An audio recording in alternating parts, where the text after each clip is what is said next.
महाकाय सूर्यकोटि समप्रभ निर्विघ्नं कुरु मे देव सर्वकार्येषु सर्वदा।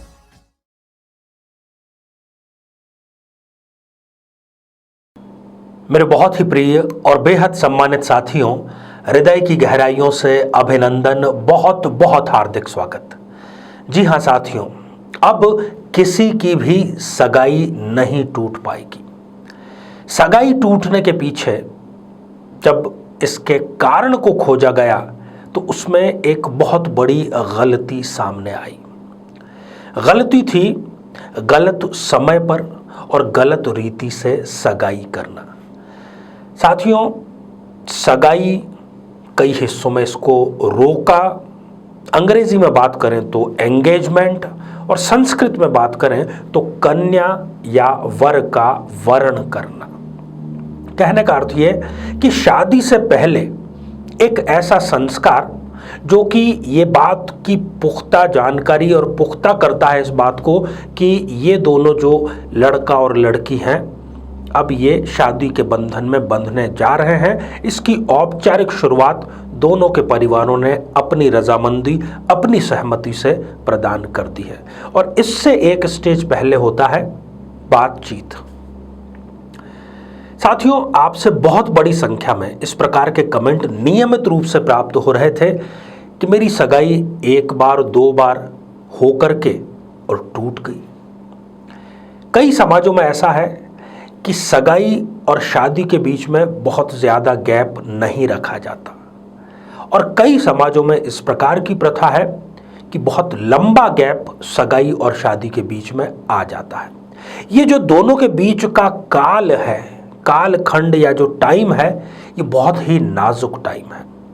इसमें कई प्रकार की ऐसी घटनाएं हो जाती है, दोनों जो भावी पति पत्नी हैं उनकी तरफ से या उनके मित्रों की तरफ से या रिश्तेदार या परिवार की तरफ से, कि जो बंधन 7 जन्मों तक रहने वाला था वो वहीं पर टूट जाता है। हम यहाँ पर आज एक ऐसी विधि और कुछ सावधानियों की चर्चा करेंगे। यदि वो सगाई या रोका में आप अपना लेते हैं तो निश्चित जानिए साथियों कि वो सगाई शादी में तो परिणत होगी ही, और दाम्पत्य जीवन भी उनका बहुत ही सुखद और सफल रहेगा। साथियों, इस पर हम चर्चा करें इससे पहले एक बेहद ज़रूरी सूचना कि हम हमारे प्रत्येक एपिसोड के अंत में किसी न किसी जातक के प्रश्न का उत्तर देते हैं, और ये प्रश्न हमें प्राप्त होते हैं आप लोगों के ही द्वारा YouTube कमेंट के माध्यम से।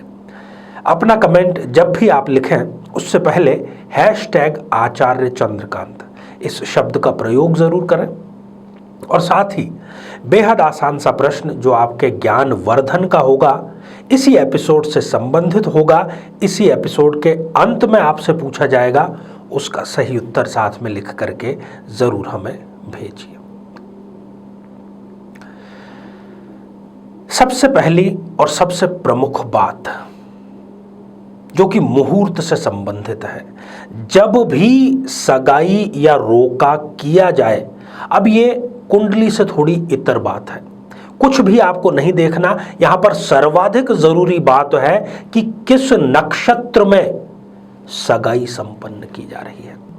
आप पंडित जी से, जो भी आपके मुहूर्त निकालने वाले हैं, उन विद्वान से आप प्रार्थना यदि करेंगे तो वो आपको बतला देंगे कि ये नक्षत्र कब आने वाला है। दूसरी महत्वपूर्ण बात कि जो आदान प्रदान किया जाता है, आज चूंकि आधुनिकता बहुत ज़्यादा हो गई है, सगाई के दौरान दोनों पक्षों के द्वारा एक दूसरे को, यहाँ कहने का अर्थ यह है कि वर द्वारा वधू को और वधू द्वारा वर को जो भेंट प्रदान की जाती है वो क्या क्या होना चाहिए, इसको लेकर के शास्त्र क्रिस्टल क्लियर है। बिल्कुल स्पष्ट रूप से क्या कहा गया है शास्त्रों में, आइए उस पर भी हम दृष्टिपात कर लें।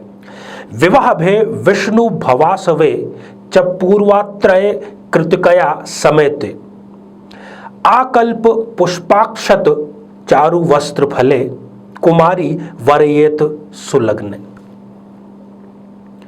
ये मंत्र स्पष्ट कर रहा है कि श्रवण नक्षत्र, धनिष्ठा नक्षत्र, पूर्वाषाढ़ा नक्षत्र, पूर्व फाल्गुनी नक्षत्र, कृतिका नक्षत्र, पूर्व भाद्रपद नक्षत्र और रोहिणी नक्षत्र।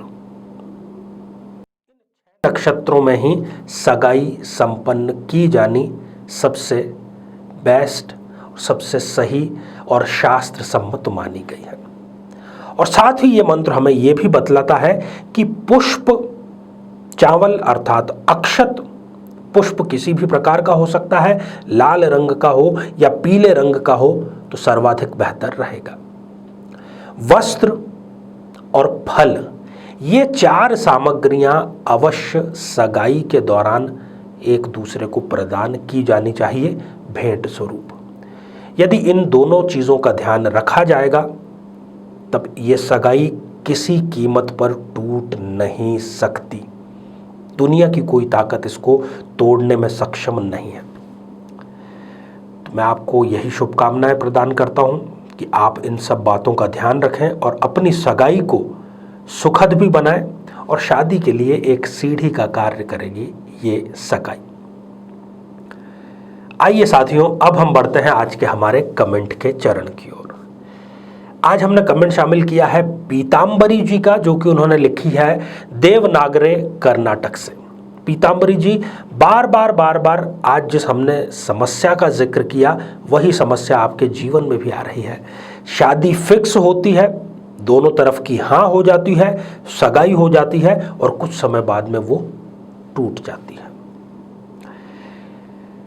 अब उपाय की चर्चा हम कर चुके हैं। आप प्रबल रूप से मंगलीक भी हैं।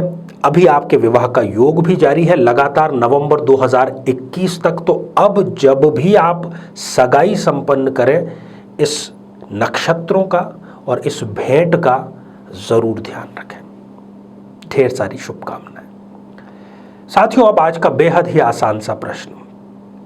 हमने आज सगाई को कैसे एक स्थायी बनाया जाए इसके बारे में चर्चा की। हमने कितने नक्षत्रों की चर्चा की है उसकी संख्या आपको लिख करके बताना है। आप सभी स्वस्थ, समृद्ध और शांतिपूर्वक जीवन व्यतीत करें।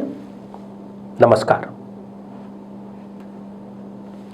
जीवन में किसी समस्या का सामना कर रहे हैं, जैसे कि शादी में देरी होना, पति पत्नी में मनमुटाव या तलाक तक की नौबत आ जाना, संतान का प्राप्त न हो पाना, नौकरी या धन प्राप्ति में बाधा आना, जीवन के प्रत्येक क्षेत्र में किसी न किसी प्रकार की बाधा आना, तो आज ही अपनी जन्म पत्रिका का संपूर्ण विश्लेषण करवाएं और पाएं समस्या से सदैव के लिए मुक्ति।